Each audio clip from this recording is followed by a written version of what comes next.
আসসালামু আলাইকুম। গরমে গলে যাওয়া একটা কেক আজকে ডেকোরেশন করে দেখাবো। তো এটা আসলে অনেক আগের একটা ভিডিও।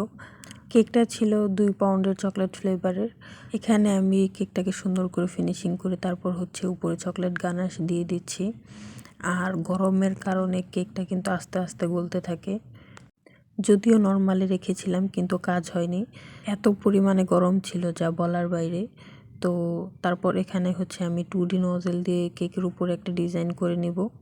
আসলে হাতে সময় না থাকার কারণে বেশিক্ষণ নরমালে রাখতে পারিনি। তো এখানে আমি 2 টাইপের চকলেট টপার বানিয়ে রেখেছিলাম। টপারগুলো ফুলের মাঝে মাঝে বসিয়ে দিব। আর তারপর আমি কিছু সুগার বল দিব। এখানে শুরুতে আমি বুলেট সুগার বল নিয়েছি, গোল্ডেন কালারেরটা। আর সাথে মাঝখানে একটু খালি খালি লাগছিল, তাই মাঝখানেও কিছু গোল্ডেন সুগার বল দিয়ে দিলাম। যদিও কেকটা গলে গেছে, তারপরও দেখতে সুন্দরই লাগছিল।